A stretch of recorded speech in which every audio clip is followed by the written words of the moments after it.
Assalamualaikum anak-anak, selamat pagi semuanya. Sebelum mulai pelajaran, kita berdoa terlebih dahulu ya. Nah, coba tolong pimpin doanya. Terima kasih Ana. Nah, anak-anak, hari ini kita akan belajar tentang masa penjajahan di Indonesia.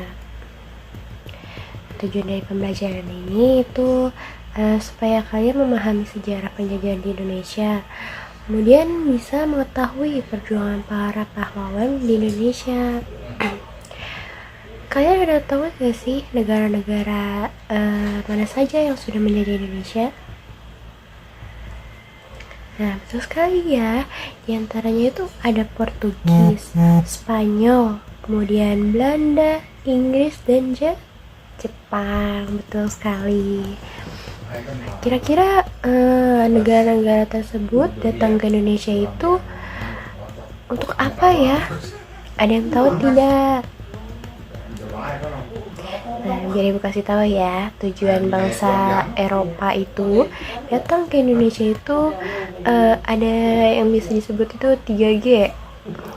3G itu ada gold, glory, dan gospel.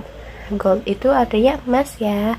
Nah, dari maksud gold itu mereka mencari kekayaan khususnya rempah-rempah. Nah, rempah-rempah di Eropa itu kan sangat mahal dan langka sekali ya, sehingga bangsa Eropa itu mencari sumber baru di Indonesia. Kemudian yang tadi ada glory. Glory itu bisa disebut dengan kejayaan. Mereka mencari kejayaan dengan memperluas daerah jajahannya. Nah, bangsa Eropa percaya bahwa negara yang memiliki tanah jajahan adalah negara yang jaya. Kemudian ada gospel.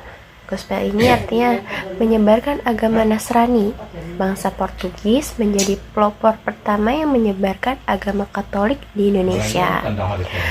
Nah, mereka datang jauh-jauh ke Indonesia itu ingin mencari hasil tambang.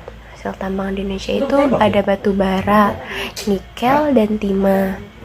Kemudian untuk hasil pertanian dan perkebunannya itu mereka mencari padi, kemudian cengkeh, lalu pala, kayu manis, dan lada. Kemudian untuk bangsa Portugis itu pertama kali datang ke Indonesia pada tahun 1509 sampai dengan 1511. Mereka merupakan bangsa Eropa pertama yang datang jauh-jauh dari benua Eropa ke Asia itu untuk melakukan perdagangan. Pada awalnya kedatangan bangsa ini tuh di Ternate itu disambut dengan baik oleh Sultan Bayanullah. Ini karena tujuan Portugis itu datang ke Indonesia untuk membeli rempah-rempah, namun malah memonopoli perdagangan. Kemudian ada bangsa kedua itu bangsa Spanyol. Bangsa Spanyol ini datang ke Indonesia pada 8 November 1521. Kapal dagang Spanyol berlabuh di Tidore, Maluku. Spanyol datang ke Indonesia dengan tujuan menguasai sumber daya alamnya. Kedatangan Spanyol mengacam Portugis yang saat itu sedang memonopoli perdagangan di Maluku. Kemudian bangsa yang ketiga itu ada Belanda. Belanda datang ke Indonesia pada tahun 1596. Belanda ini dipimpin oleh Cornelis de Houtman. Ya. Nah, tujuan Belanda datang ke Indonesia itu untuk mencari kekayaan, memonopoli perdagangan, mencari daerah jajahan. Nah, pada tahun 1602, Belanda membentuk kongsi dagang yang bernama VOC. Nah, VOC ini juga termasuk pemasokan terbesar di Belanda ya. Kemudian bangsa yang keberapa tadi? Keempat ya. Keempat itu ada Inggris. Inggris ini datang ke Indonesia pada tahun 1811. Menjajahnya itu hingga 1816. Pada tanggal 26 Agustus 1811 itu Batavia jatuh ke tangan Inggris. Batavia itu sekarang tuh namanya Jakarta, jadi dulu namanya Batavia. Inggris menunjuk Letnan Jenderal Thomas Stamford Raffles sebagai pemimpin pemerintah di Indonesia. Nah, Raffles ini menghapus sistem monopoli perdagangan dan tanam paksa yang diterapkan Belanda. Jadi Raffles itu dia menghapus sistem monopoli serta tanam paksa yang sudah dibentuk oleh Belanda.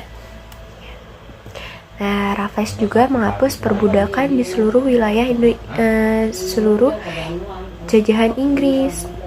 Penjajahan Inggris di Indonesia itu berlangsung selama 5 tahun, tetapi memiliki dampak signifikan dalam sejarah, budaya, dan perkembangan ilmiah di Indonesia. Kemudian ada bangsa Jepang. Jepang pertama kali datang ke Indonesia pada tanggal 11 Januari 1942. Tepatnya di Tarakan, Kalimantan Timur. Jepang datang ke Indonesia untuk menguasai wilayah ini karena kekayaan sumber daya alamnya. Nah, Jepang menjajah Indonesia selama kurang lebih itu 3,5 tahun, yaitu dari Januari 1942 sampai dengan Agustus 1945. Nah, pada tanggal 8 Maret 1942, Belanda menyerah tanpa syarat kepada Jepang di Kalijati, Jawa Barat. Pada tanggal 8 Maret 1942, Jepang merebut Batavia atau sekarang Jakarta yang menjadi pusat pemerintahan kolonial Hindia Belanda. Kemudian Jepang juga menerapkan kebijakan kerja paksa atau disebut dengan Romusa yang membuat rakyat Indonesia sangat menderita. Nah, sampai sini kalian ada pertanyaan? Wah, hebat semua ya, sudah paham semua. Tadi negara mana saja yang sudah menjajah Indonesia? Spanyol, Belanda, kemudian Portugis, betul. Terus Inggris, iya betul sekali. Dan terakhir ada Jepang. Wah, hebat semua ya. Nah, kesimpulan yang dapat kita ambil pada pembelajaran kali ini yaitu kedatangan bangsa-bangsa Eropa ke Indonesia seperti Portugis, Spanyol, Belanda, dan Inggris serta Jepang dari Asia Timur memiliki tujuan utama yaitu menguasai kekayaan sumber daya alam Indonesia, terutama rempah-rempahnya untuk kepentingan ekonomi mereka. Nah, 3 motivasi utamanya itu ada 3G tadi. Ada gold, glory, dan gospel. Betul sekali ya. Nah, penguasaan dan monopoli yang dilakukan oleh bangsa Eropa menciptakan dominasi ekonomi dan politik di Indonesia, dan berbagai kebijakan keras seperti monopoli perdagangan dan kerja paksa yang diterapkan oleh Belanda dan Jepang. Kedatangan Jepang pada tahun 1942 mengakhiri kekuasaan Belanda, tetapi menggantikannya dengan penjajahan baru yang juga eksploitatif melakukan kerja paksa. Penjajahan ini berakhir dengan proklamasi kemerdekaan Indonesia pada tahun berapa? 1945 setelah Jepang kalah di Perang Dunia Kedua. Nah, sekian dulu ya pembelajaran kita kali ini. Nanti akan disambung di pertemuan berikutnya. Ibu akhiri, wassalamualaikum warahmatullahi wabarakatuh. Terima kasih ya.